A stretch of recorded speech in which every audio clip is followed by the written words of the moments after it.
Salve, salve aí pessoal do canal Tudo Sobre Umbanda, pessoal do YouTube. Pessoal, duas questões muito interessantes nesse vídeo, então acompanhe até o final, porque a gente vai falar até do livro de São Cipriano aqui nesse vídeo.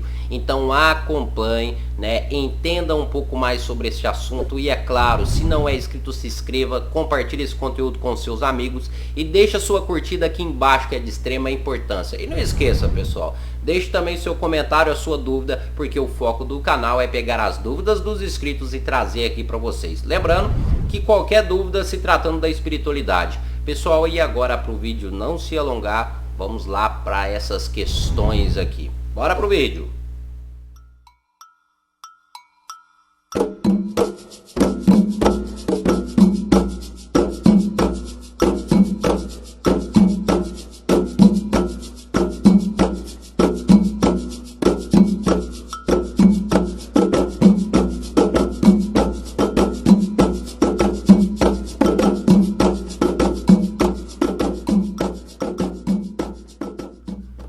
Pois bem, pessoal, para a gente iniciar aqui esse vídeo aqui, a gente tem uma pergunta que eu acho que entra numa questão, numa dúvida de muitas pessoas, que é a dúvida aqui do Edmar Visoto.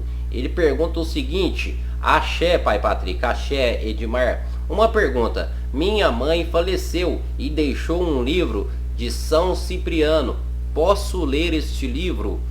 Olha, pessoal, é muita polêmica que existe nesse livro de São Cipriano, né? Muita gente fala, muita gente questiona. Eu não tenho esse livro de São Cipriano, tá ok? Eu já li, mas eu não tenho. Agora deixa eu falar para vocês. Por mais que as pessoas imaginam, vamos tentar desmistificar sobre essa questão do livro de São Cipriano. Primeiramente, pessoal, o único livro que São Cipriano escreveu foi a sua biografia. Se você não sabia, foi isso, pessoal. O único livro que São Cipriano escreveu foi sua biografia. Sabe aquele bruxo, aquele mago que todo mundo conhece, que tem a oração da cabra preta, que tem a oração ali das 13 almas ou das 13 malhas, e aquelas famosas orações de amarração, ou aqueles feitiços? Então, esses feitiços, essas orações, nenhuma delas foi São Cipriano que fez. Pessoal, infelizmente, se você achava isso, agora tá aí a verdade. Mas por que, Patrick? Então, olha, São Cipriano não escreveu nenhum livro de feitiço e nenhum livro de magia, para quem não sabe. O único livro que ele escreveu foi uma biografia contando a sua história. É isso mesmo. E para quem também não sabe e não entendia, São Cipriano foi um alquimista. Ele foi um estudioso da magia. Ele não era necessariamente um praticante, um mago ou um feiticeiro, como muitas pessoas falam. Ou seja, ele estudava magia, ele estudava tudo que é oculto, tá certo? Isso não quis dizer que ele praticava. Em uma certa passagem da sua vida aqui na Terra, São Cipriano teve ali como professora ou como mestra, enfim, a famosa bruxa Évora. A bruxa Évora, para quem não sabe, tem várias histórias delas espalhadas aí pela internet. Era uma bruxa, né? E para quem não sabe, essa bruxa, ela tinha ali as suas escrituras, os seus feitiços guardados ali em certos pergaminhos. Tá ok? Então, São Cipriano ficou durante um determinado tempo com essa bruxa. Dentro desse livro, desse pergaminho que a bruxa Évora tinha, ali continha o quê?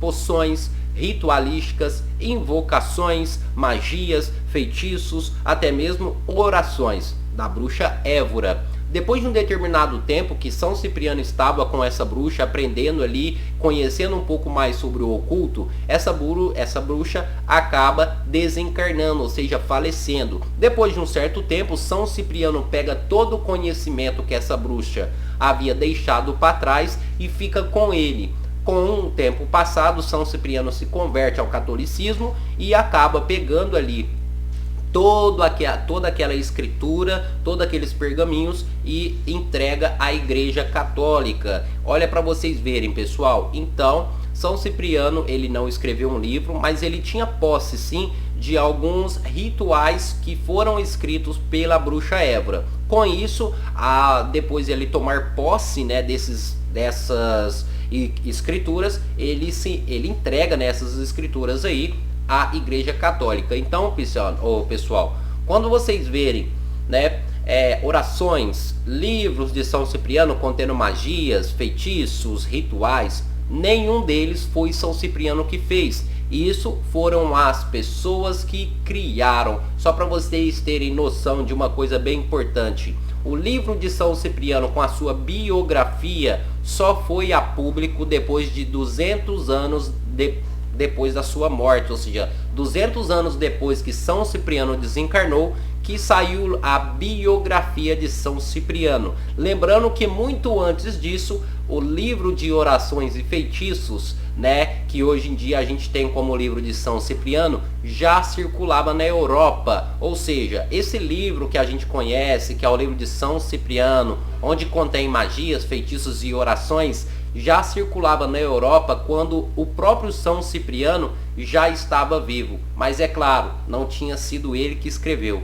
Então, quando você pegar um livro de São Cipriano contendo magias, feitiços, pode ler sem problema nenhum, porque não vai ter nenhuma questão ali que vai te preocupar. E deixando bem claro, São Cipriano não escreveu nenhum livro, para aquelas pessoas que imaginam, creem nisso, tá certo? Mas espero que vocês tenham entendido sobre essa questão, porque São Cipriano só fez o livro da sua biografia contando a sua história de vida.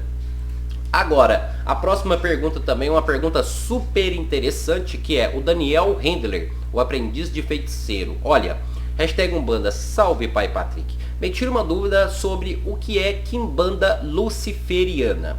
Isso tem a ver com satanismo, magia negra? Eles seguem os 10 mandamentos de Lúcifer? Se puder responder, lhe agradeço. E se sim, o que isso pode causar na nossa vida? Um abraço. Pessoal, vamos lá.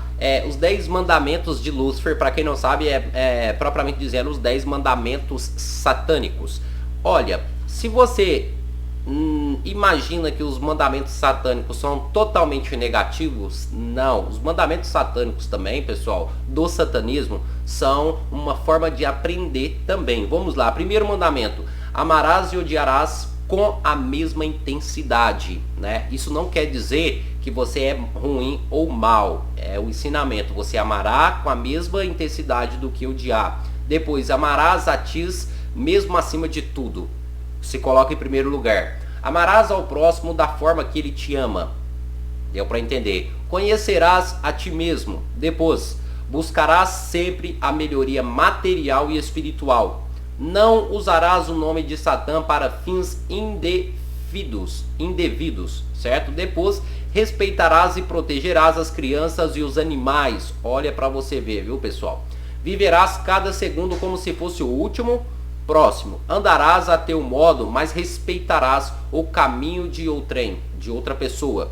E 10º mandamento, darás o teu melhor em tudo o que fizeres.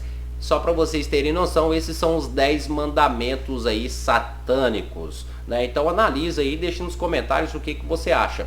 Agora vamos falar aqui, quimbanda luciferiana. Pessoal, para quem não sabe, quimbanda luciferiana é um título, tá bom? O que é um título? Significa que é uma religião, é um culto, uma doutrina, tá certo? Que é apenas um título. Mas a quimbanda luciferiana, ela tem doutrinas de outras religiões também. Ou seja, provavelmente quem é de quimbanda luciferiana tem ali cultos e doutrinas da quimbanda de Malê, da quimbanda tradicional, da quimbanda pura. Por quê? A quimbanda luciferiana, ela é apenas um título. Vamos dar um exemplo aqui só para vocês entenderem. Alguém que trabalha com o Exu Lúcifer, né, acabou colocando o nome do terreiro dele, o nome do ilê dele, o nome do templo dele, ou ali o nome do que ele pratica, de quimbanda luciferiana, ou quimbanda de seu Lúcifer, ou quimbanda Lucifer. Por quê? Porque ele trabalha com aquela entidade. Então, virou a quimbanda luciferiana por trabalhar com essa entidade. É a mesma coisa de eu dizer assim o seguinte para vocês: eu trabalho com Exu Marabô, então eu vou dar um título à quimbanda que eu pratico como quimbanda Marabô, entendeu? Então é apenas um título, tá certo? E a quimbanda luciferiana, ela tem as mesmas doutrinas do que as outras quimbandas, tá certo? E não tem nada a ver com o satanismo. Primeiro que a gente começa a agregar o quê? Quimbanda trabalha com a incorporação, independente se é Exu ou não, viu, pessoal? Porque a quimbanda não trabalha só com Exu. Mas vamos lá, a quimbanda, ela trabalha com incorporação. Já o santanismo trabalha com a evocação, a manifestação, não da mesma forma que a incorporação. Outra questão, magia negra. A magia negra também não tem nada a ver com a quimbanda, tá certo? A magia negra ela é praticada por feiticeiros. A quimbanda é a prática da cura, né, através de elementos como até mesmo coisas da natureza. Para quem não sabe, olha para vocês verem. Mas a prática do mal pode fazer mal, independente se é uma magia ou não. Se você está fazendo mal, aquele mal que você faz terá uma consequência, independente de doutrina ou vertente que você carrega ou que você segue, tá certo? Mas espero aí, pessoal, chegamos ao fim desse vídeo, espero que vocês tenham entendido, gostado desse conteúdo. Peço a você que deixe a sua curtida e deixe seus comentários também. E se você nem sabia quais eram os 10 mandamentos satânicos, deixe aí nos comentários o que você achou, tá certo? Pessoal, não esqueça, se inscreva, curta, compartilhe e acompanhe nosso conteúdo. Pessoal, muito obrigado a cada um de vocês. Até o nosso próximo vídeo e axé a todos!